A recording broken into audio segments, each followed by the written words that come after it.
नमस्कार, आपण पाहताय कोकणचं नंबर 1 महा चॅनल कोकण 7 लाईव्ह. बातमीपत्रात आपलं स्वागत. सुरुवात करूया हेडलाईन्सनं.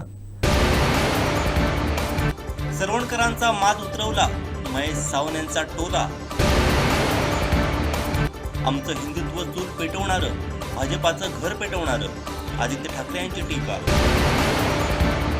आणि फडणवीसांचं अर्धवट राहिलेलं काम पूर्ण होणार का? कोकण 7 लाईव्हचा स्पेशल रिपोर्ट. आता पाहूया सविस्तर बातम्या. बेळगाव प्रश्नी केंद्र सरकारनं हस्तक्षेप करावा अशी मागणी आदित्य ठाकरेंनी केली. बेळगावमध्ये मराठी एकीकरण समितीने नेत्यांना न येण्यासंदर्भातून सांगितलेलं आहे. तणावाचं वातावरण आहे. गेल्या अनेक दिवसांपासून खरं तर हा प्रश्न प्रलंबित. अनेकदा आम्ही सांगितलेलं आहे की केंद्र सरकारने याच्यात हस्तक्षेप करावा. अनेकदा आम्ही सांगितलेलं आहे की तिथे युनियन टेरिटरी बनवलं पाहिजे, पण अजून ते होत नाही.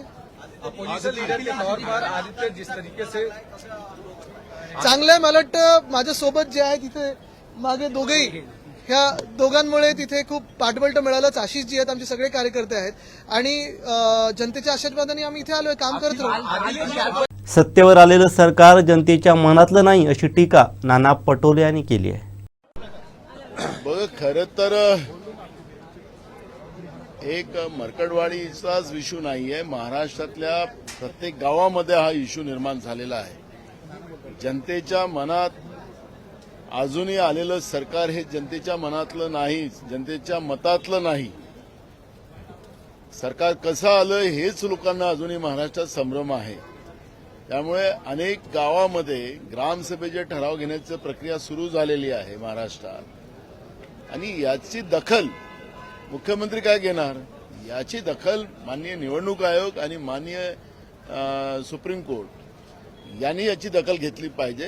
हा असंतोष लोकशाहीमध्ये या पद्धतीचा निर्माण होणं, दिवसाढवळ्या लोकशाहीचा खून होणं, याची दखल या निमित्तानं या दोन्ही संस्थांनी घेतली पाहिजे, या संविधानिक संस्थांनी घेतली पाहिजे. ही भूमिका आता महाराष्ट्राच्या जनतेची आहे आणि म्हणून या पद्धतीच्या ठरावाची मोहीम आणि मॉक पोलिंगचं दृष्टिकोन ठेवून लोक काम करतात, तर याची दखल घेतली गेली पाहिजे. ही भूमिका काँग्रेस पक्षाची आहे. नाना पटोले यांनी पत्रकार परिषदेत विविध मुद्द्यांवरती सरकारवरती निशाणा साधलाय. बघ, खरं तर एक मरकडवाडीचाच इश्यू नाहीये. महाराष्ट्रातल्या प्रत्येक गावामध्ये हा इश्यू निर्माण झालेला आहे. जनतेच्या मनात अजूनही आलेलं सरकार हे जनतेच्या मनातलं नाही, जनतेच्या मतातलं नाही. सरकार कसं आलं हेच लोकांना अजूनही महाराष्ट्रात संभ्रम आहे. त्यामुळे अनेक गावामध्ये ग्रामसभेचे ठराव घेण्याची प्रक्रिया सुरू झालेली आहे महाराष्ट्रात. आणि याची दखल मुख्यमंत्री काय घेणार? याची दखल माननीय निवडणूक आयोग आणि माननीय सुप्रीम कोर्ट यांनी याची दखल घेतली पाहिजे. हा असंतोष लोकशाहीमध्ये या पद्धतीचा निर्माण होणं, दिवसाढवळ्या लोकशाहीचा खून होणं, याची दखल या निमित्तानं या दोन्ही संस्थांनी घेतली पाहिजे, या संविधानिक संस्थांनी घेतली पाहिजे. ही भूमिका आता महाराष्ट्राच्या जनतेची आहे आणि म्हणून या पद्धतीच्या ठरावाची मोहीम आणि मॉक पोलिंगचं दृष्टिकोन ठेवून लोक काम करतात, तर याची दखल घेतली गेली पाहिजे. ही भूमिका काँग्रेस पक्षाची आहे. मला एक कळत नाही, प्रश्न तुम्ही असा विचारला की त्या प्रश्नाचं तुम्हीच उत्तर दिलं पाहिजे असं मला वाटतं. कारण की मूळ प्रश्न असा आहे की आताच जो पहिला प्रश्न विचारला त्या प्रश्नावरच मी सांगतो की जनतेच्या भावना आहेत की हे जे सरकार आहे जनतेच्या मतातलं नाही. आमची मतं चोरली गेलेली आहेत. रात्री 76 लाख जे मतं वाढली तिथंच हा सगळा या सगळी डाळ काळी झालेली आहे. त्यामुळे लोकांच्या भावना आहेत आणि जनभावना मांडणं त्याच्यासाठी हे सभागृह आहे. त्यानिमित्तानं हे विधानसभा आहे, त्यानिमित्तानं लोकसभा आहे आणि त्या दृष्टिकोनातून जनभावना मांडण्याचं काम आम्ही काल केलेलं आहे. आम्ही निवडून आलेले आमदार आहोत. आता विधानसभेतही ही लढाई आम्ही लढू आणि रस्त्यावरची लढाई लढू. त्यामुळे आज जो काही प्रोग्राम होता त्या आधारावर आज आम्ही सगळ्या आमदारांनी शपथ घेतलेली आहे. आज विधानसभा अध्यक्षाचं फॉर्म भरायची आखरी वेळ होती 12 वाजता. आम्ही 11:30 वाजता माननीय मुख्यमंत्र्यांना भेटलो. आमचं महाविकास आघाडीचं एक डेलिगेशन आम्ही त्या ठिकाणी होतो. महाराष्ट्रामध्ये परंपरा राहिलेली आहे की विधानसभेचं अध्यक्षपद हे निर्विरोध निवडून आलं पाहिजे आणि ती परंपरा कायम राहावी या दृष्टिकोनातून आम्ही त्यांना भेटलो आणि त्यांच्याशी चर्चा केली. तुमचं जे बोलणं झालं विरोधी पक्ष नेत्यासंदर्भात काही बोलणं झालंय त्या संदर्भात महाराष्ट्रातल्या परंपरा राहिलेल्या आहेत त्याप्रमाणेच विधानसभेचं कामकाज व्हावं त्या पद्धतीचं अपोजिशन आणि सत्ता पक्ष या पद्धतीच्या व्यवस्था बनवून राहिल्या पाहिजेत. म्हणून विधानसभा अध्यक्षपद हे बिनविरोध व्हावं ही आपली परंपरा राहिलेली आहे. त्याच्यामुळे त्या परंपरेप्रमाणे फॉर्म पण आम्ही भरायचा नाही असं ठरलेलं होतं आणि त्याच्यामुळे आम्ही आज फॉर्म भरलेला नाही. माननीय मुख्यमंत्री महोदयांना आम्ही सांगितलं की विरोधी पक्ष नेता याबद्दलची पण एक व्यवस्था या ठिकाणी असली पाहिजे. उदाहरणार्थ आम्ही त्यांना सांगितलं की दिल्ली याच्यामध्ये 3 आमदार होते भाजपचे तरी त्या ठिकाणी आपनी विरोधी पक्ष नेता बीजेपीचा तयार केलेला होता आणि विधानसभेचं उपाध्यक्षाचं पद हे विरोधी पक्षाकडे असतं. त्यामुळे या दोन्ही जागा विरोधी पक्षाकडे मिळाव्यात अशी भूमिका आम्ही त्यांच्यासमोर मांडली आणि त्यांनी सकारात्मक उत्तर दिलेलं आहे. 7 देवगडच्या पर्यटनाची या घोषवाक्यासह रविवार 29 डिसेंबरला देवगड रन या स्पर्धेचं आयोजन करण्यात आलं आहे. Devgad rotary club of mango city Devgad आणि देवगड फर्टिलिटी क्लब या दोघांच्या संयुक्त विद्यमानाने इकडे देवगड रन अशी स्पर्धा घेण्यात येत आहे 29 डिसेंबर.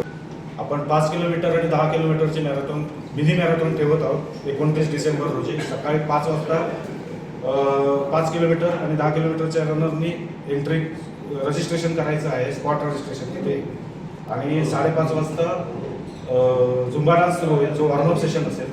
6 वाजता सकाळी शार्प 10 किलोमीटरसाठीचा फ्लॅग ऑफ होईल आणि 6:30 वाजता 5 किलोमीटरचा फ्लॅग ऑफ होईल. 5 किलोमीटरवाल्यांसाठी तारामुंबरी ब्रिज पर्यंत 2.5 किलोमीटरचा एक टप्पा असेल तिथून परत रिटर्न येतील आणि 10 किलोमीटरचे आहेत ते बीट मुंबरीच्या पुढे जो ब्रिज आहे तिथून रिटर्न येतील ते 10 किलोमीटरचं होईल आणि प्रत्येक सहभागी स्पर्धकांना टी शर्ट मेडल आणि ब्रेकफास्ट हे देण्यात येईल. त्याशिवाय 2.5 किलोमीटर आणि 5 किलोमीटरला 2 हायड्रेशन बूथ असतील तिथे ORS पाणी आणि बिस्किट्स वगैरे सगळं साहित्य देण्यात येईल.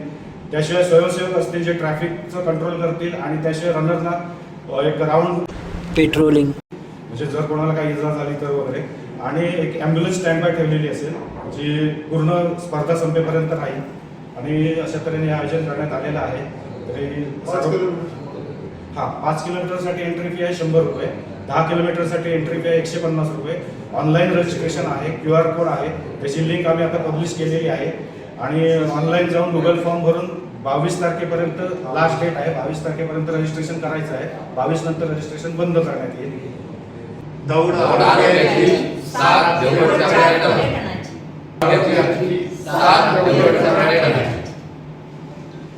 सावंतवाडीचे सुपुत्र भाजप नेते ॲडव्होकेट राहुल नार्वेकर हे पुन्हा एकदा विधानसभेचे अध्यक्ष होणार आहेत.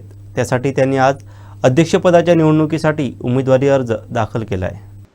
मुख्यमंत्री देवेंद्र फडणवीस, उपमुख्यमंत्री एकनाथ शिंदे, उपमुख्यमंत्री अजित पवार यांच्या उपस्थितीत विधिमंडळ सदस्य ॲडव्होकेट राहुल नार्वेकर यांनी आज विधानसभा अध्यक्षपदाच्या निवडणुकीसाठी उमेदवारी अर्ज दाखल केला आहे. या प्रसंगी विधिमंडळ सदस्य तथा भाजपचे प्रदेशाध्यक्ष चंद्रशेखर बावनकुळे, सदस्य चंद्रकांत पाटील आदी उपस्थित होते. राहुल नार्वेकर हे गेल्या 2.5 वर्षाच्या शिंदे सरकारमध्येही विधानसभेचे अध्यक्ष होते. पुन्हा एकदा विधानसभेच्या अध्यक्षपदाची माळ त्यांच्या गळ्यात पडणार आहे.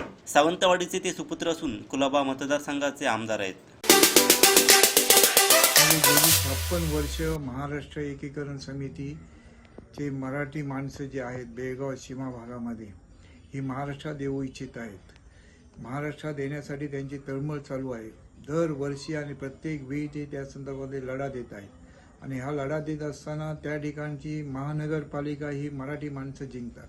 तिथले आमदार खासदारही मराठी माणसं निवडून येत होती. परंतु काही काळानंतर त्या ठिकाणी मराठी माणसामध्ये दुही माजून मराठी माणसांची महाराष्ट्र एकीकरण समिती फोडून त्या ठिकाणी भाजपच्या मंडळीने आपली सत्ता निर्माण केली आणि त्यानंतर त्या लढा वेगळ्या दिशेने सुरू झाला आणि हे सगळं लढा गेली 56 वर्षे लढत असताना महाराष्ट्र एकीकरण समिती या त्याच्या विरोधामध्ये कोर्टात गेले आणि आज तो विषय सुप्रीम कोर्टामध्ये दावा दाखल केलेला आहे. महाराष्ट्रामध्ये असेल किंवा कर्नाटकामध्ये असेल, दोन्ही राज्यामध्ये वेगवेगळ्या पक्षांची सत्ता सरकारं निवडून येतात. आता त्या ठिकाणी काँग्रेसचं सरकार आहे. मागचे गेली 10 वर्ष भाजपचं सरकार होतं. त्यावेळी भाजपची मंडळी महाराष्ट्रामध्ये होती, काँग्रेसची मंडळी महाराष्ट्रामध्ये होती. प्रत्येक वेळी महाराष्ट्र सरकार सीमा भागातील मराठी माणसाला सहानुभूती दाखवण्यासाठी विधानसभेमध्ये एकमुखी ठराव करते आणि तो ठराव करून आम्ही तुमच्या पाठीशी आहोत असं सांगितलं जातं.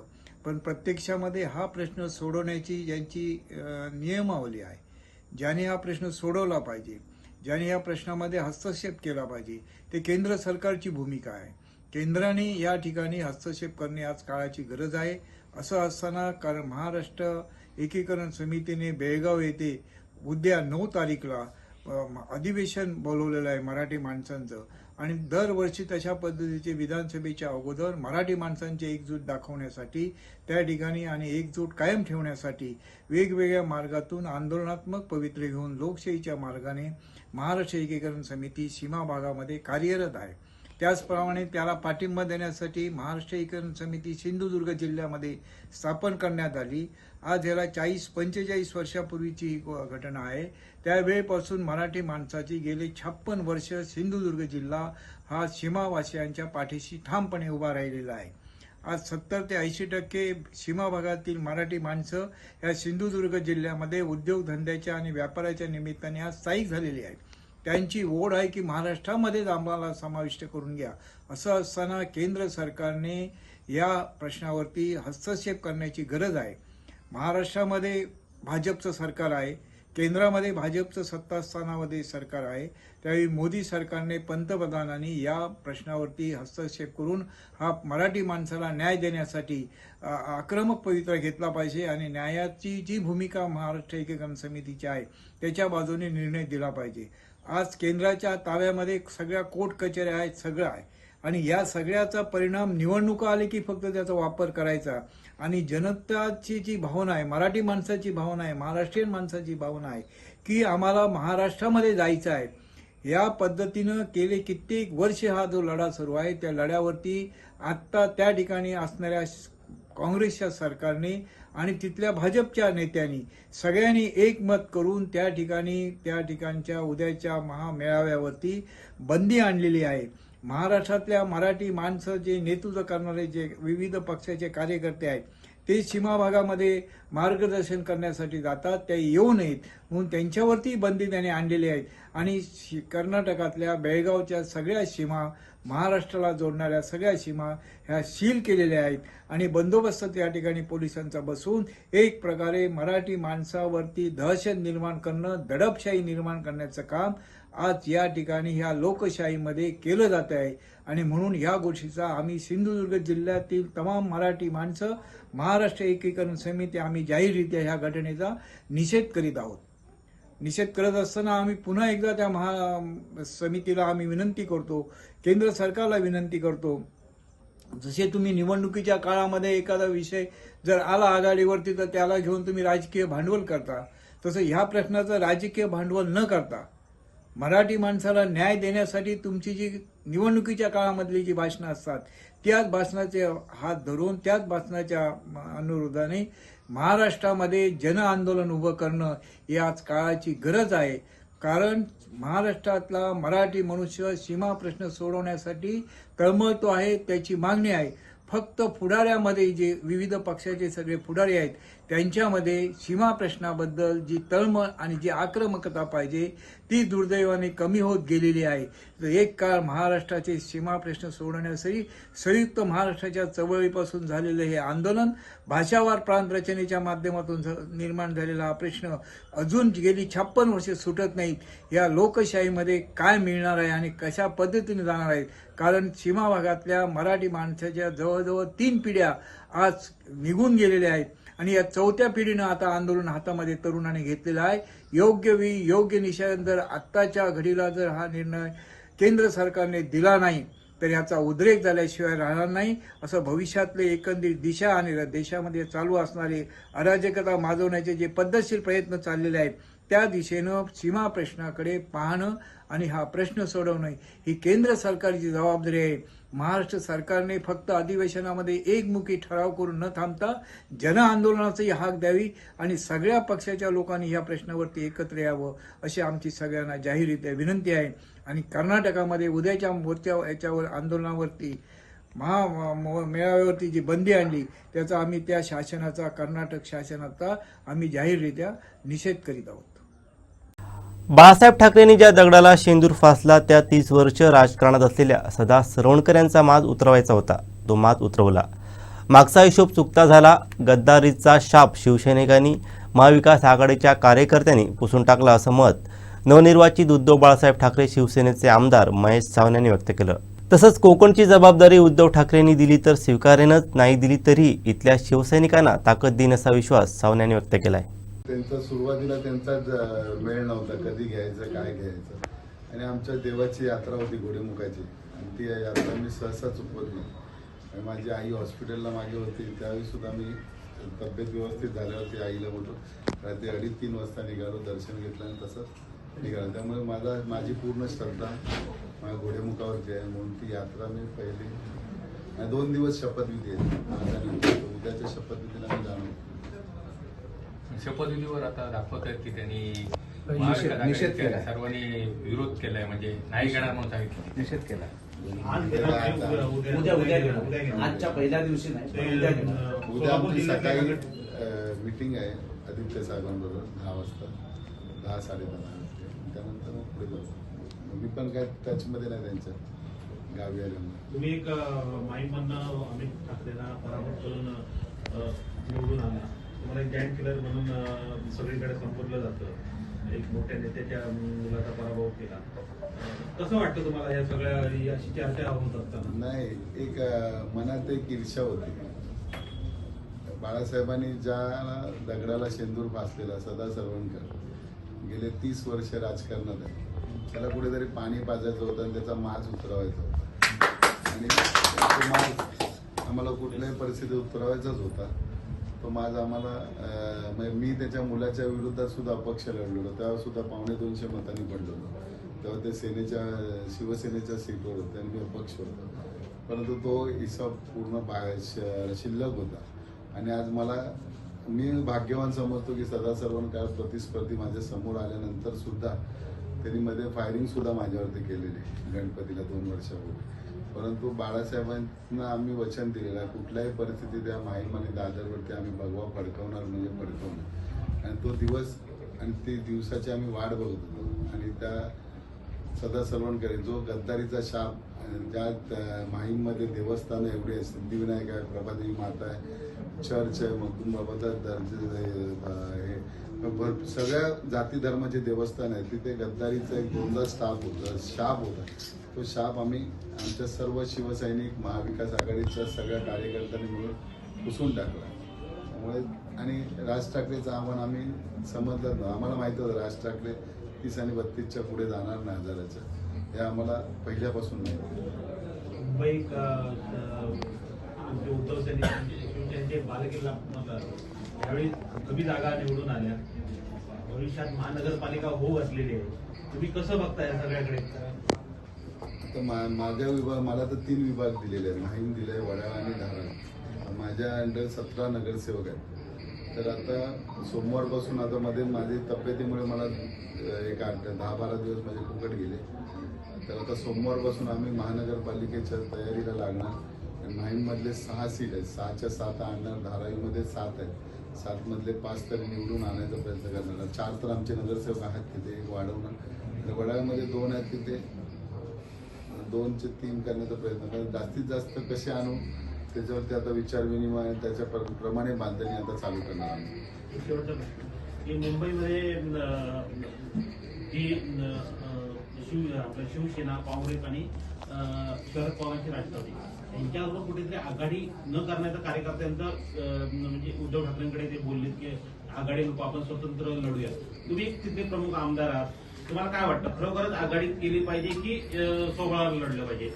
आघाडी हा विषय वरच्या लेवलचा आहे, परंतु महानगरपालिकेला मला वाटत ना आघाडी आणि होईल. आतापर्यंत महानगरपालिका हे सेपरेट लढली आहे भविष्य. कारण प्रत्येक कार्यकर्त्याला कुठेतरी एक इच्छा असते, मग जशी मला होती कॉर्पोरेटर बनायची. मी पण किती वर्ष संघटनेत काम करतो. तशी माझ्यासारखे असंख्य कार्यकर्ते आहेत जे कंटिन्यू काम करत असतात. तर काम आणि काम म्हटलं तरी काम करायचं म्हटलं पैसा पाहिजे. ते स्वतःचा पैसा जमा करून खर्च करत असतात. त्यांना कॉर्पोरेशन एक माध्यम असतो की जिथे जास्तीत जास्त निवडणुकीला उभे राहू शकतात कॅन्डिडेट उमेदवार. म्हणून त्या ठिकाणी आघाडी झाली नाही तरी आम्ही स्वबळावरती लढू. तुम्ही म्हटलं की माहीममध्ये जो शाप होता गद्दारीचा तो धुवून काढला आणि जे गद्दार होते इतर 40 जण होते माहीममध्ये ज्या बाळासाहेबांनी माहीमचं एक वेगळा पहिला उमेदवार दिला होता आणि आमदार निवडून आणला शिवसेनेचा, त्या माहीममध्ये तुम्ही शाप धुवून काढला. परंतु महाराष्ट्रामध्ये उद्धव बाळासाहेब ठाकरे शिवसेना पक्षाचे आमदार हाताच्या बोटावर मोजण्या एवढे झाले, त्याकडे तुम्ही कसं पाहता? तुमच्या पक्षाने कसं पाहिलं? नाही ते त्याचं तर दुःख आम्हाला आहे की एवढ्या मोठ्या लाटेवर आम्ही पण विचार करतो की कमी का आमदार. कारण खासदारकी 6 महिन्यापूर्वी झालेली, त्यावेळी तर तुम्ही बघाल तर सगळीकडे चांगला जोर होता. परंतु आता ईव्हीएम मशीन किंवा लाडकी बहीण त्याचा फरक पडला असेल तर पैशाचा. आज माझ्या इथे सुद्धा पैशाचा पाऊस खूप पडला. तसा पैशाचा पाऊस सुद्धा सगळीकडे पडला असणार. नाही, पण लोकांना महाविकास आघाडी हवी होती असं एकंदरीत वाटत होतं. तुम्ही चित्र निर्माण केलं होतं. उद्धव साहेबांनी असतील, शरद पवार साहेबांनी असतील किंवा काँग्रेसच्या माध्यमातून. परंतु लोकांना हे का रुचलं नाही? तो म्हणतात पैशाचं बस. लोकांना का रुचलं नाही की रस्त्यात खड्डे आहे, धान्यांचे भाव वाढले, पेट्रोलचे भाव वाढले, याच्यावर अनालिसिस झाला का त्या तुमच्या एकंदरीत पक्षामध्ये? काय वाटलं नाही लोकांना? असं का तुम्हाला आघाडीला का द्यावंसं वाटलं? तुम्ही एक बघितलं ना, पोस्टलला बहुतेक ठिकाणी आमचे कॅन्डिडेट पुढे होते. पण ज्यावेळी ईव्हीएम चालू झाला, पोस्टल हे मॅन्युअल केलेलं असतं, त्यामुळे तिथे आपण पुढे होतो. मग ईव्हीएमला तुम्ही बघाल तर पाठीमागे प्रत्येक ठिकाणी आपण पाठी आलो. आता हे ईव्हीएम का आपण बनवता, कोणतरी बनवतं, गव्हर्नमेंटवाले बनवतात, त्यात काही करू शकतात. शेवटी मशीन आहे ती, त्यावर आपण काय बोलू शकत नाही. पण आता सत्ताधारी म्हणतात लोकसभेला ईव्हीएम मध्ये तुम्हाला घवघवीत यश मिळालं, त्यावेळी ईव्हीएम बदललं नव्हतं, तुम्ही निवडून आलात या ईव्हीएम मध्ये. विजयी झाला की विरोधकांना ईव्हीएम आठवत नाही आणि निवडून नाही आलो पराभूत झालं की ईव्हीएम आठवतं. हे कसं काय? म्हणजे ईव्हीएम शेवटी बघा काय युद्ध आहे आणि उद्धव साहेबांनी युद्ध स्वीकारलं की आम्ही हार आमची झाली, स्वीकारलं. आम्ही त्या साथ लढणार आहेत, काही शांत बसणार नाही. मुंबई महानगरपालिका आहे, तिथे यश मिळवल्यानंतर आणि मुंबईत महानगरपालिकेत यश मिळवलं म्हणजे महाराष्ट्रात यश मिळवल्यासारखं आहे. त्यांचे सुद्धा दिवस मध्ये खराब होते. राजकारणात कधी कोणाचा दिवस कधी चांगले होतील कधी वाईट होतील हे कोण सांगू शकत नाही. राजकारणात कोणाला यश आणि पराजय म्हणजे बोलतात ना, यश मिळाल्यानंतर उन्माद होऊ नये त्या पद्धतीने आम्ही आमची सुरुवात केली साहेब आहेत किंवा आमचे रुपेश आहेत यांच्याबरोबर हे करून आम्ही चालू करणार, कामं परत चालू करणार. शेवटी शिवसेना ही शून्यातूनच निर्माण झालेली आहे. उद्धव बाळासाहेब ठाकरे शिवसेनेचे जायंट किलर आमदार महेश सावंत यांनी शिवसेना शाखेला भेट दिली. यावेळी शिवसैनिकांनी आमदार सावंत यांचा शाल, श्रीफळ व पुष्पगुच्छ देऊन सत्कार केला आहे.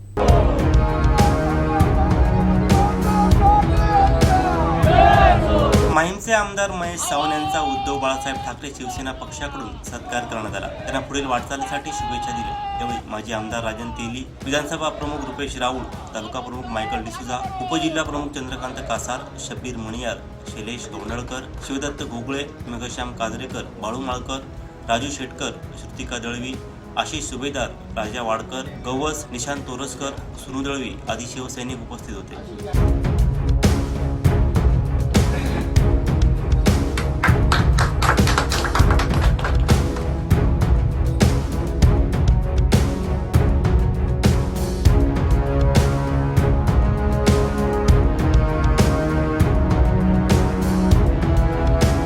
अतिदुर्गम अशा जिल्हा परिषद शाळा चौकुळे येथील गुरुजींनी आपल्या विद्यार्थ्यांना जर्मनी भाषेचे धडे दिले आहेत. राज्य शासन आणि जर्मनी यांच्यात झालेल्या करारानंतर राज्यात जर्मनी भाषा प्रशिक्षण दिलं जात आहे. या जिल्हा परिषद शाळेत हा उपक्रम राबवून विद्यार्थ्यांचा पाया मजबूत करण्याचं काम केलं आहे. आनंददायी शनिवार या उपक्रमांतर्गत हे प्रयोगशील शिक्षण दिलं गेलं आहे. सावंतवाडीतील दऱ्याखोऱ्यात वसलेलं निसर्गसंपन्न गाव चौकुळ तालुक्यातील जिल्हा परिषद प्राथमिक शाळा चौकुळ नंबर 4 ही मराठी शाळा आहे. शाळा ही तशी दुर्गमच आहे. शाळेत विद्यार्थी बोटावर मोजण्या इतपत. वाडीत जेमतेम 20 ते 30 घरं असून शाळेत कोणत्याही प्रकारचं नेटवर्क नाही. परंतु हेच गाव देशाचं रक्षण करणारे सैनिक जन्माला घालतंय. येथील मुलंही हुशार, त्यामुळे विद्यार्थ्यांचा सर्वांगीण विकास हीच शिक्षणाची व्याख्या आहे. या अनुषंगानं या शाळेत हजर झालेले शिक्षक तांबोळी हे विद्यार्थ्यांना अभ्यासात गोडी लागावी, त्यांनी केवळ पुस्तकी ज्ञान न घेता विविध कौशल्य आत्मसात करावीत या हेतूनं आनंददायी शनिवारी वेगवेगळे उपक्रम घेत असतात. या शनिवारी त्यांनी मुलांना चक्क जर्मन भाषेचे धडे दिले. जर्मन मध्ये कसं उच्चारण होतं, कसं लिहिलं जातं आणि अल्फाबेट्स इंग्लिश मध्ये आणि त्याचा जर्मन मध्ये कसा उच्चार होतो ते आपण बघायचं. ठीक आहे, पुढे स्टार्ट. 0 0 1 1 2 2 3 3 4 4 5 5 6 6 जर्मन भाषेची ओळख 1 ते 10 अंक आणि अल्फाबेट्स जर्मनीतून शिकवले. विशेष म्हणजे विद्यार्थ्यांनी हे लगेच आत्मसात देखील केलं. U U 0 0 1 1 2 3 4 5 4 6 7 8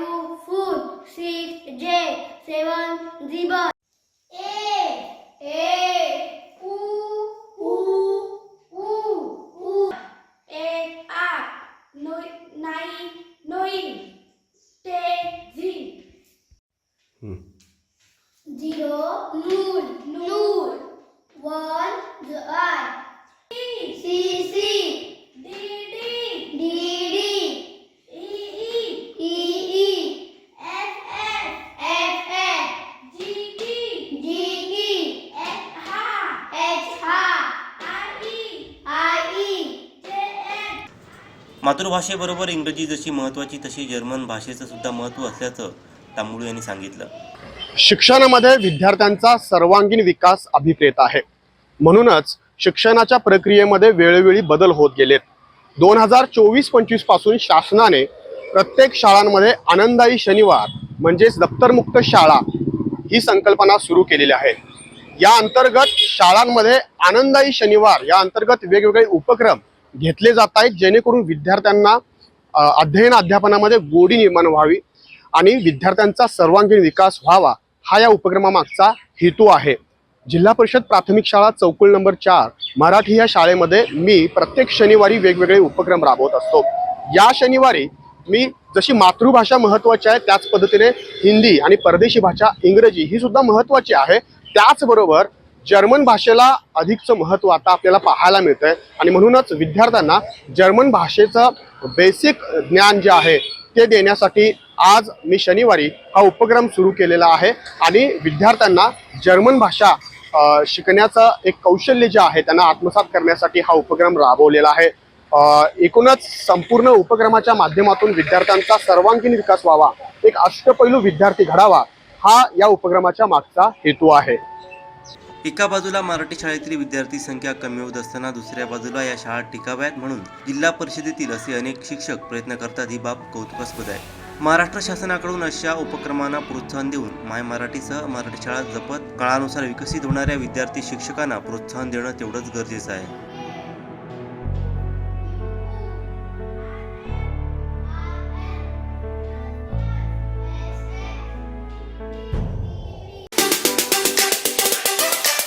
स्वरूपात रवींद्र सामंत विधानसभेचा सदस्य म्हणून निवडून आलो असल्याने ईश्वर साक्षी शपथ घेतो की कायद्याद्वारे स्थापित झालेल्या अशा भारतीय संविधानाबद्दल मी खरी श्रद्धा व निष्ठा बाळगीन, भारताची सार्वभौमता व एकात्मता उन्नत राखीन आणि आता जे कर्तव्य मी हाती घेणार आहे ते निष्ठापूर्वक पार पाडेन.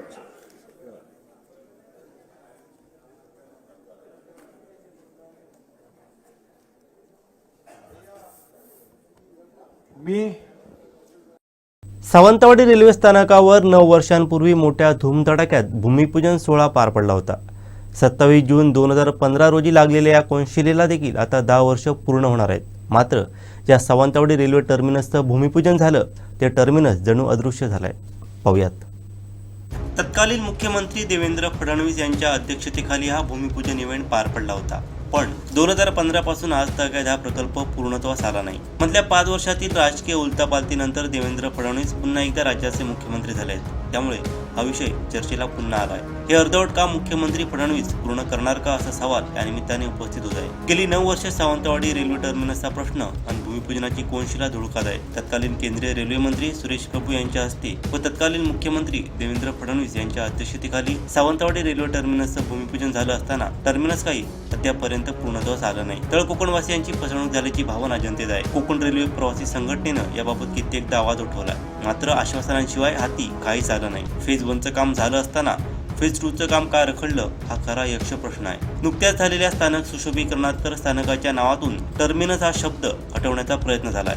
मात्र 2019 नंतर 5 वर्षांनी देवेंद्र फडणवीस राज्याचे पुन्हा मुख्यमंत्री झाले आणि सावंतवाडीकरांच्या आशा पल्लवित झाल्या आहेत. मुख्यमंत्री पदाच्या त्या कार्यकाळात रखडलेलं हे टर्मिनस ते पूर्णत्वास आणतील अशी अपेक्षा निर्माण झाली आहे. हे अर्धवट काम फडणवीस पूर्ण करतील का असा सवाल त्या निमित्ताने उपस्थित होत आहे. देवेंद्र फडणवीस त्यांचं हे अर्धवट काम पूर्णत्वास नेतात की टर्मिनस कोनशिलेपुरतं मर्यादित ठेवतात हा येणाऱ्या काळात सांगेल. आमचं हिंदुत्व चूल पेटवणारं तर भाजपचं हिंदुत्व घर पेटवणारं आहे अशी टीका आदित्य ठाकरे यांनी भाजपवर केली. यूपीमध्ये एक वेगळेपणे चालतात. इंडिया आघाडीचं तिथे खूप छान नेतृत्व करत आहेत. इकडचं जो त्यांचं जे काही आहेत अनेकदा मी हाऊसमध्ये बसून पाहिलेलं आहे आणि ह्या निवडणुकीत पण पाहिले की ती भाजपची बी टीम म्हणून काम करतात. मला त्यांच्यावर बोलायचं नाहीये. हे जे कालचं ट्विट होतं ते आधी पण करत आले. पण महत्वाची गोष्ट ही आहे की कुठच्या विषयाला किती खेचून न्यायचं, भाजपची बी टीम म्हणून वागायचं का हा एक प्रश्न पडतोच. पण मला वाटतं हा विषय लांबवायचा नाहीये. आमची जी भूमिका आहे ती स्पष्ट आहे. आमचं हिंदुत्व आम्ही पहिलं पण सांगितलं, हृदयात राम आणि हाताला काम, ते आमचं आहे. सगळ्यांच घेऊन सोबत चाललोय. उलट तुम्हाला अजून एक सांगतो, कदाचित आम्ही एकमेव पक्ष असे असू जे स्पष्टपणे सांगतो की आम्ही हिंदुत्ववादी आहोत. सबका साथ सबका विकास जे भाजप सांगत होते ते आम्ही करत आहोत, भाजप नाही करत आहे. पण आमच्या सोबत आणि उद्धव बाळासाहेब ठाकरे ह्या व्यक्तीच्या नावावर आपण पाहत असाल, हिंदू असतील, मुस्लिम असतील, शीख असतील, पारसी असतील, बौद्ध असतील, ख्रिश्चन असतील, जैन धर्म, हे सगळेच येतात सोबत. कारण आमचं हिंदुत्व स्पष्ट, आम्ही जसं सांगितलं, आमचं घरातली चूल पेटवणारं हिंदुत्व आहे. भाजपचं हिंदुत्व आहे घर पेटवणारं हिंदुत्व. शेवटी ठळक घडामोडी पुन्हा एकदा. सरवणकरांचा माज उतरवला, महेश सावंत यांचा टोला. आमचं हिंदुत्व चूल पेटवणारं, भाजपाचं घर पेटवणारं, आदित्य ठाकरे यांची टीका. आणि फडणवीसांचं अर्धवट राहिलेलं काम पूर्ण होणार का? कोकणसात लाईव्हचा स्पेशल रिपोर्ट. बातमीपत्रात वेळ झाली इथे थांबण्याची. पाहत राहा बदलत्या कोकणचा बुलंद आवाज. कोकणचं नंबर 1 महा चॅनल कोकणसात लाईव्ह. धन्यवाद.